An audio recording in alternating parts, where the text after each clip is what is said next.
Hello YouTube, Scamp the Wolf here, back with another video for your viewing pleasure, and we're going to be talking about all the music that came out um, tonight. Actually, not very much music, but there was some stuff that came out, obviously. That was a clip from the Moodring album, the debut album from the band Moodring. That was Stargazer, and that was the final track on the album, if you didn't know. And I just played a little bit of that just while the standby paper was on. But anyway, um, yeah, I just got done listening to the Moodring album, and I think this is the way we're going to be doing it from now on. Excuse me. Also, I will talk about some other albums that I listened to, um, and I will be talking about the new Lamb of God song. So, first off, before we get into anything Mood Ring related, I would like to talk about that Lamb of God song that just came out. It's called Nevermore, I think. Um, it was a little bit better than I was expecting, to be honest. Like, I was just expecting it to be same old Lamb of God, just kind of the same vocals and everything like that. It's just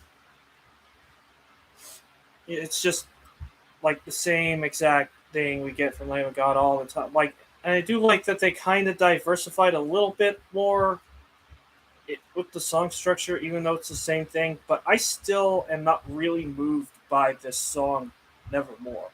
I don't know. Maybe it's just that this guy here ain't a Lamb of God fan very much.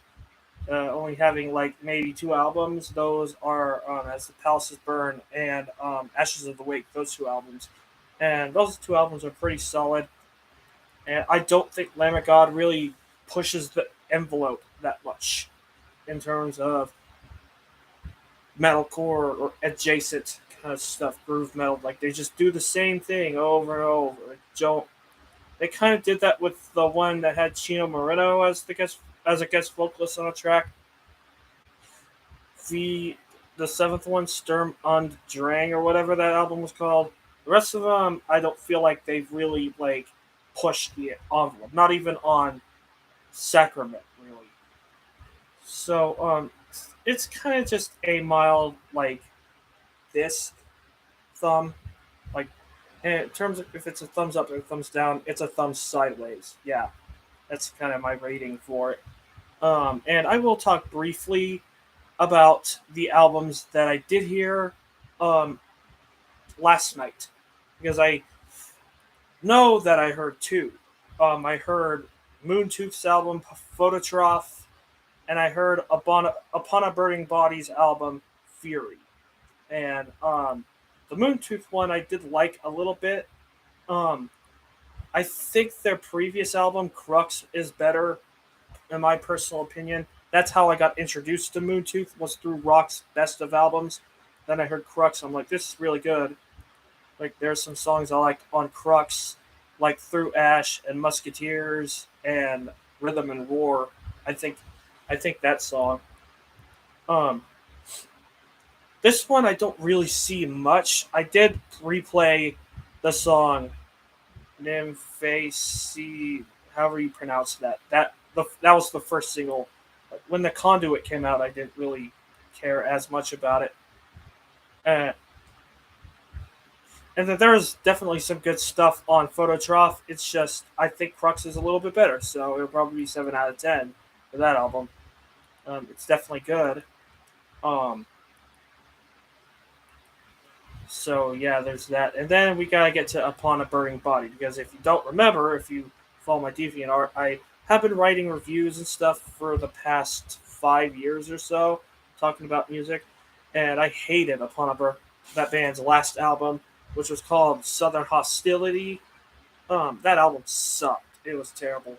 Like, and then I'm listening to Fury, and then not much different really from a little bit, but it's just this style of music that Upon a Burning Body is doing, this metalcore groove metal thing, is dated. You know, like it. kind of the borderline all that remains sound. Like it's so cheesy to me. It's so macho, edgy, cheesy to me. Like if if they like because I did kind of listen to their other albums, not Southern Hostility, but their other stuff like The World's My Enemy Now and stuff like that, and like that was straight deathcore kind of sort of like if they had stuck with just being a deathcore band, they might not have been nearly as bad. Like and if Southern Hospitality was just like one album and then they just stopped that and tried to do something that would reinvent the genre. I don't think Fury does that at all. Like there's a review that compares it to Lamb of God, which we just talked about. Honestly, it's like all the worst aspects of that whole metalcore scene with a new responsibility and stuff like that. There is good musicianship in it, I think, in the album. Like if this were a better singer and if this had a better songwriters and stuff like that, then it would really work. Then I think Upon a Burning Bodies album Fury would really work better. It wouldn't be like 10 out of 10, but it would be fine if it had some type of better lyrics and stuff. Like I do think songs like Clarity are trying a little bit, but the rest of it, man, it's just the same shit. Code of Honor, New Responsibility, Snake Eyes, Shapeshifter. Those songs, Humbling My Skin. I mean, they're just edgy, Edgelord Mick Edgerson type tracks. Like, I mean, the lyricism is not nearly as bad on Hostility. I think I might have said Southern Hospitality, but like, that's a Disciple album, but two unrelated bands. But yeah, Fury is not good of an album. It's not really that good. It's it has Fury, but kind of the edgy teenager like Fury to it. It doesn't. It isn't like you don't really feel it. Like you just listen to it, and it's like, oh, it's so cheesy. Like, and the vocals like are not nothing really special, at least in my opinion. So 4 out of 10 for Upon a Burning Body's Fury. And now we get to the album that you all came here for me to talk about. It is the new Moodring album, and their album is called Stargazer, of course. And this is definitely among another one of my favorite albums this year. And like in the past 2 weeks, we've gotten two Deftones esque inspired albums. Thornhill with Heroin being last week's album, of course, and then Moodring coming out with Stargazer. Um, Now, I don't think Moodring gets quite as heavy as Thornhill in multiple ways. One, not as like with the guitar. I think the guitar work and the instrumentation is better on Thornhill's album. Moodring, they're just doing like if you heard bands like Teenage Wrist or something like that, like but with kind of a metalcore edge, then this is what Moodring is. Um, the first two tracks were released as singles, Disintegrate and Constrict, and I actually gave a lot of hype for the song Constrict. I think that song is really good. Really got me hyped for this band and this album. And Disintegrate did that as well. And then the rest of you just listen to a good throwback of the old times. And I think Moodring really does that well. They really capture that in their music, in their in this album. Like Red Light Gossip is a great track.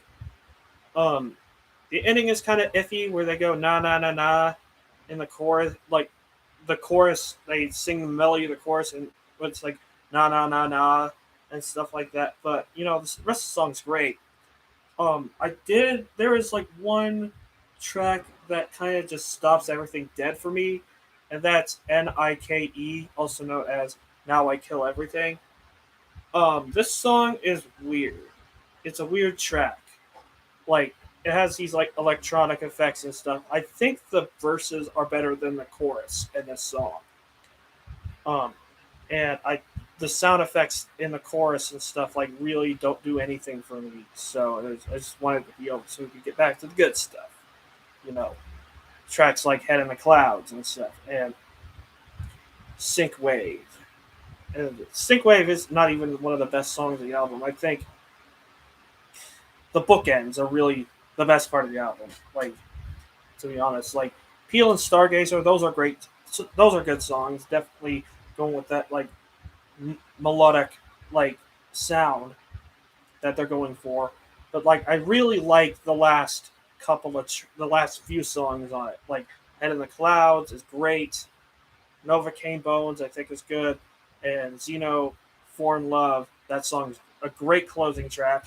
Like the intro, "How to Leave Painlessly," that's just the an extended beginning to "Disintegrate." So uh, that's a it sets it up very well. And "Disintegrate," I think the album could have been better if "Constrict" was the opening track, maybe. But I liked how they opened it up with this song, like because the first three songs of the album are great, just as great as the last three. Of course, "Constrict" with its like heavy new metal tone and stuff is great. It's a jam, definitely worth listening to, for sure. So yeah, I think "Mood Ring," like, it's not a perfect album by any means. This is their first going out as a new band that is going to be worth listening to. They already have one EP out called "Show Me the Real You," and like that one probably would be good. I would have to listen to it more, but I do know that "Stargazer" by Moodring is definitely like the album to catapult a band into being more well known. Like, there's tons of bands out there doing the Deftones inspired mid '90s kind of sound, and that's something I like about a lot of bands. That's kind of just my jam lately. Like Thornhill like really nailed it hard and added some very cool and interesting aspects to it, like with the symphonic stuff and stuff like that. And like they added like some cinematic elements to it, and then the vocals are like it's like a Deftones meets Carnival kind of thing, but heavier on the Deftones side, and that's great. And I think Moodring just does mid '90s kind of stuff, like with Deftones as an influence. Um, More radio friendly, um, like the stuff from the early 2000s and stuff. Like this is more like I would say this would fit right at home in 1999 to 2000 territory. That kind of time period. This album would fit like maybe 2002, 2001, somewhere around it. It would fit right in with that rock scene, I think, because there's a lot of great stuff within there, and then like this is like kind of extending it. Like we could see Mood Ring do something very interesting with their sound and stuff. Like we just have to see what is a capability for them. So yeah, definitely go give this a shot. But listen to Thornhill's album first. That album's great. So yeah, if I had to, no, I'm giving this an 8 out of 10. I will be posting my short review.